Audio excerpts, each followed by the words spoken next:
Bom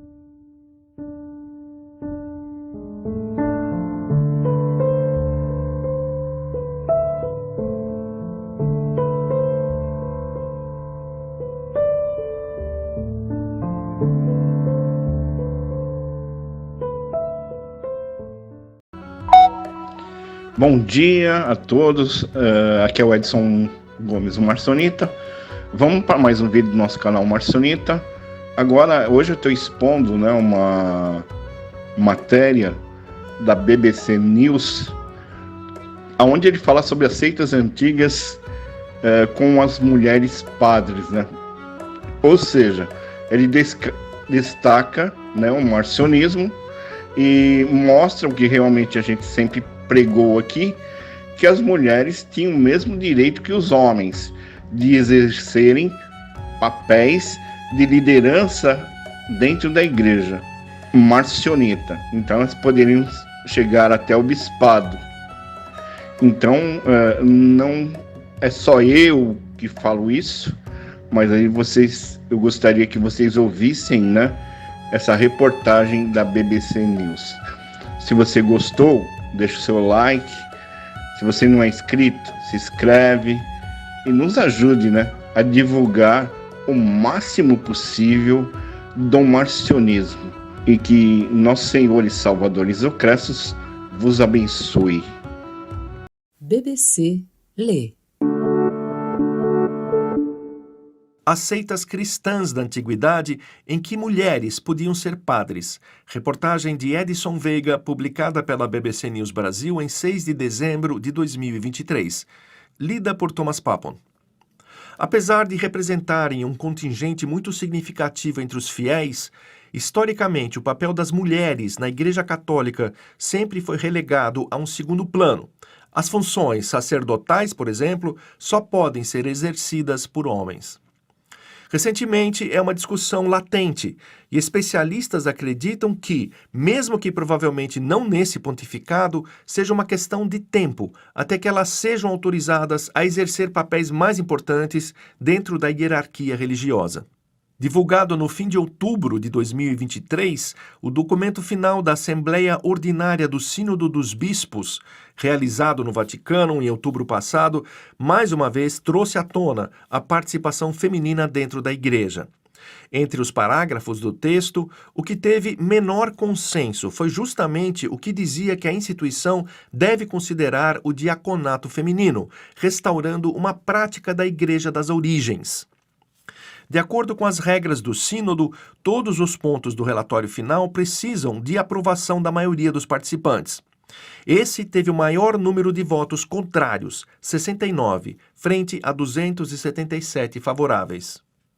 Um olhar para as comunidades dos primeiros cristãos permite entender que nelas realmente a participação feminina costumava ser maior, sobretudo antes de o cristianismo se tornar a religião oficial do Estado romano sob o imperador Teodósio no ano 380.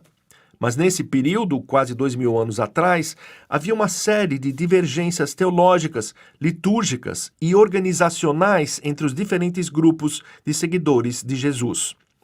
E aí, segundo historiadores e teólogos contemporâneos, duas vertentes do cristianismo primitivo se destacam por essa variável. Nelas, mulheres tinham papéis de igualdade com homens, a despeito da mentalidade patriarcal presente nas sociedades da época. Chegavam, inclusive, a ocupar postos equivalentes ao de sacerdotes. Essas vertentes são o marcionismo, estabelecido por Marcião de Sinope, que viveu entre os anos 85 e 160, e o montanismo, fundado por um teólogo que viveu provavelmente entre a segunda metade do primeiro século e a primeira do segundo, conhecido simplesmente como Montano. Religiosa da Congregação das Irmãs de Nossa Senhora, a freira Ivone Gebara, filósofa, teóloga e feminista, ressalta à BBC News Brasil que, ao olhar para esses movimentos, é preciso entender que inúmeros deles destoam da tradição do catolicismo e do protestantismo clássico.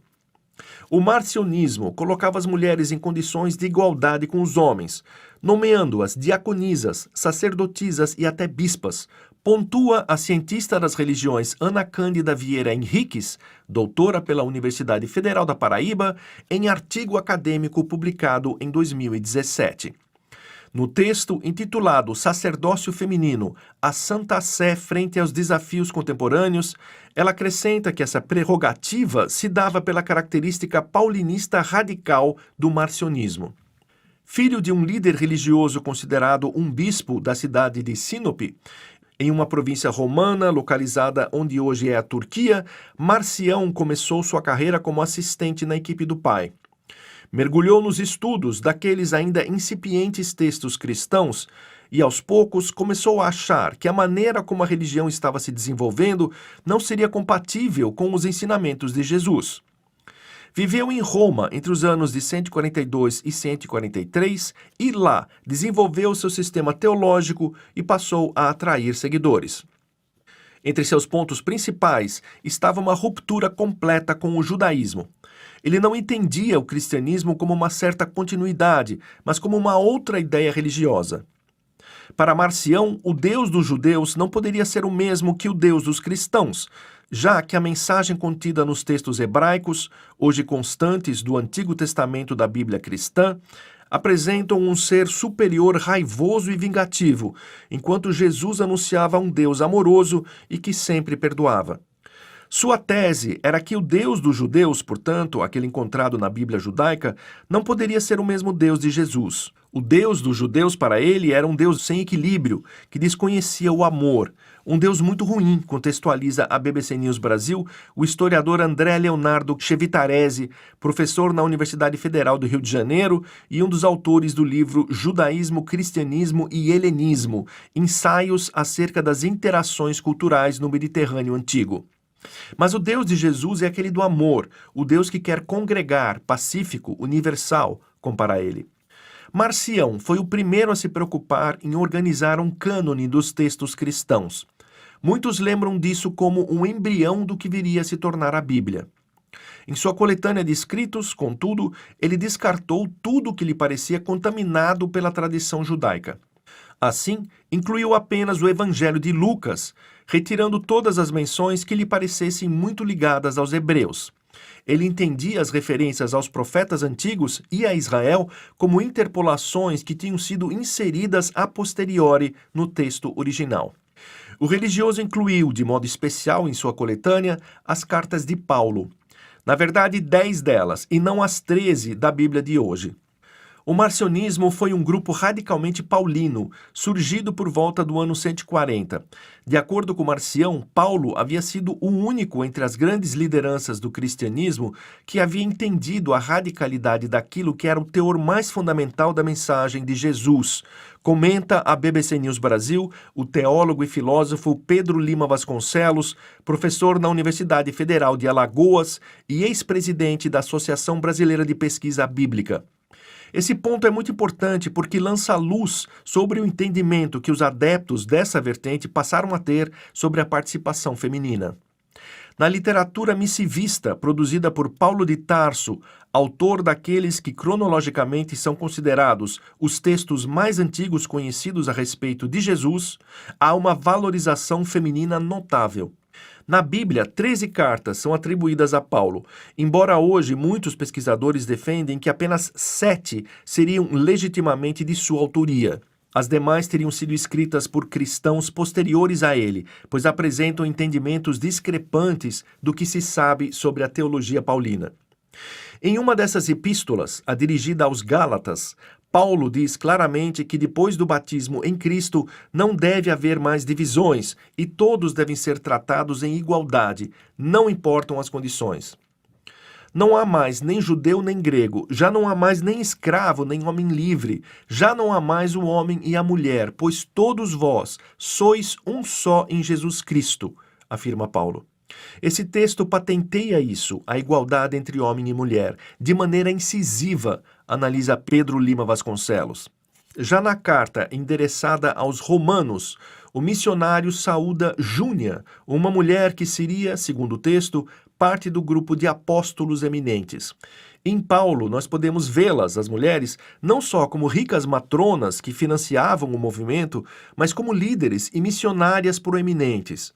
As mulheres foram determinantes para a extensão do movimento aos não-israelitas e, em geral, eram sempre os primeiros gentios a se converterem, explica a antropóloga Fabiola Roden, professora na Universidade Federal do Rio Grande do Sul, em sua dissertação de mestrado Feminismo no Sagrado, defendida em 1995 na Universidade Federal do Rio de Janeiro.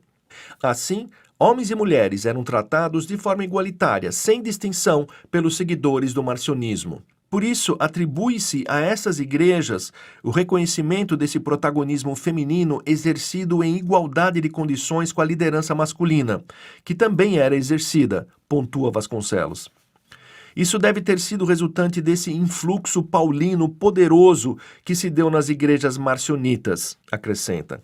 Segundo o teólogo, para Marcião, essa dicotomia entre homem e mulher perdia sua razão diante do que tinha sido a obra de Jesus. Os marcionitas enfatizavam a feminilidade como a esfera da criação, enquanto a masculinidade simbolizava a transcendência, explica Fabiola Roden. André Vitarese ressalta que a participação feminina era um dos pontos que mais tarde passaram a ser considerados heréticos dentro da mensagem marcionita. O papel das mulheres, e elas tinham um protagonismo ali dentro, isso tudo vai gerando suspeição, argumenta ele. Era um momento de tentativa de dialogar com o Império Romano enquanto movimentos de Jesus sem Jesus. As hierarquias e as falocracias eram as normas. Como tratar um cara que, apesar de ser competente, coloca as mulheres em papéis elevados, diz o professor da UFRJ. Para Pedro Lima Vasconcelos, da Universidade Federal de Alagoas, a proclamação marcionita produziu em Roma e na rede de comunidades cristãs da época um verdadeiro terremoto. Sua importância foi decisiva no sentido de que isso incitou, pela força do terremoto que ele provocou, uma reação contundente por parte das lideranças de outros segmentos desse conjunto cristão. E isso resultaria na configuração da Bíblia, acrescenta. Há vestígios de que as comunidades marcionistas tenham mantido suas atividades por pelo menos 4 ou 5 séculos, graças à capilarização da rede de comunidades sobre a qual Marcião exercia influência. Mas essa leitura feminista da mensagem cristã não era um privilégio dos marcionistas. Como pontua Fabiola Roden, se Jesus teve uma postura revolucionária frente ao status quo e buscava defender os desfavorecidos, as mulheres, vistas como inferiores naquela sociedade patriarcal, estavam entre os grupos dos que deveriam ser acolhidos.